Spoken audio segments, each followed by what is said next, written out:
ప్రస్తుతం వైఎస్ఆర్సీపీ నేత పార్థసారథి హైదరాబాద్ లో మీడియాతో మాట్లాడుతున్నారు. ఆ లైవ్ చూద్దాం.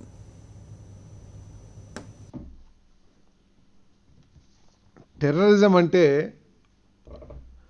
ఒకరిని చంపి 10,000 మందిని భయపెట్టడం. అట్లాగే ఈ ప్రభుత్వం అమరావతి ప్రాంతంలో ల్యాండ్ టెర్రరిజం చేస్తుందా లేకపోతే ఫార్మర్స్ టెర్రరిజం చేస్తుందా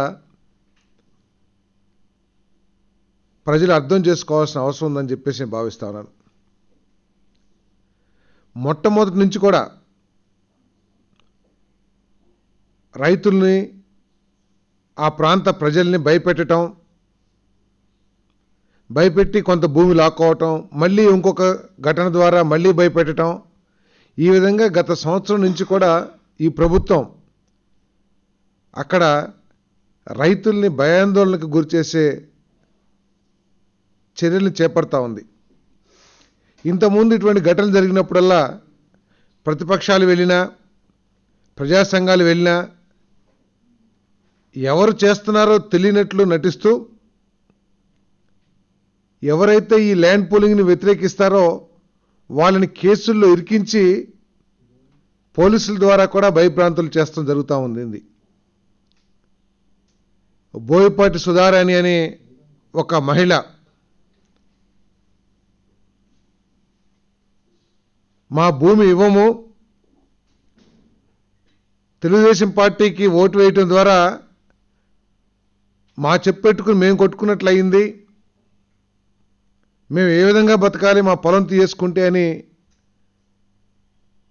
ఆక్రోశిస్తే తెలుగుదేశం నాయకులందరూ కూడా వాళ్ళ బంధువులందరినీ భయపెట్టి ఏ విధంగా భూమి లాక్కుంది ఆ ప్రాంత ప్రజలందరికీ కూడా తెలుసు.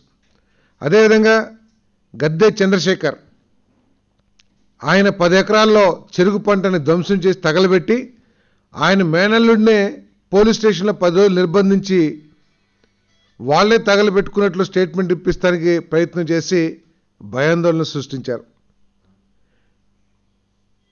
అంతకుముందు బోర్లున్న షెడ్స్ని తగలబెట్టి ఎవరు తగలబెట్టారో చెప్పండి అని చెప్పేసి ఆ గ్రామంలో ప్రజలందరినీ కూడా కేసులు ఇరికిచ్చి పోలీసులు పదే వాళ్ళ ఇళ్లకు వెళ్ళి భయపెట్టి భూములు లాక్కోవడానికి ప్రయత్నం చేశారు. నిన్నటికి నిన్న గుండా రాజేష్ అనే రైతు పొలంలో దాదాపు 8 ఎకరాల్లో పచ్చటి పంటకొచ్చిన అరటి చేలల్ని ధ్వంసం చేసేసి పొలాన్ని చదును చేసిన విషయం మనం కూడా చూస్తా ఉన్నాం.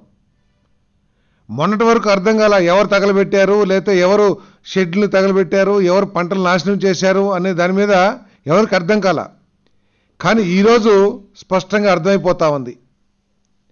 ఈ 8 ఎకరాల్లో పంటని సిఆర్డి అధికారులే దగ్గరుండి మిషన్ ద్వారా ధ్వంసం చేయించారు.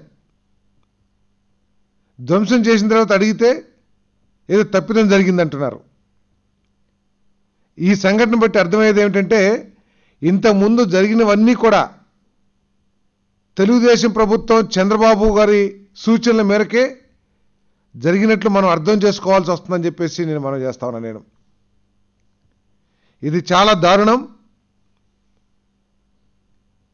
ఈ విధంగా పంట పొలాలని నాశనం చేసేవాళ్ళని, ధ్వంసం చేసేవాళ్ళని కఠిన చర్యలు తీసుకోవాల్సిందిగా మేము ప్రభుత్వం మీద డిమాండ్ చేస్తున్నాం. వాళ్ళ అధికారులు కానివ్వండి, రాజకీయ నాయకులు కానివ్వండి,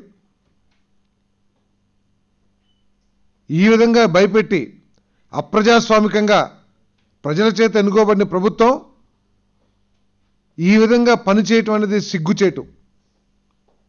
అంతా ధ్వంసం చేసి మాకు తెలియదు అని చెప్పి తప్పించుకోవటం రైతుల్ని భయభ్రాంతులు చేస్తామని తప్పితే ఇంకోటి కాదని చెప్పేసి మనం చేస్తాను. దీనికి బాధ్యుల మీద కఠిన చర్యలు తీసుకోవాలని చెప్పేసి డిమాండ్ చేస్తాను.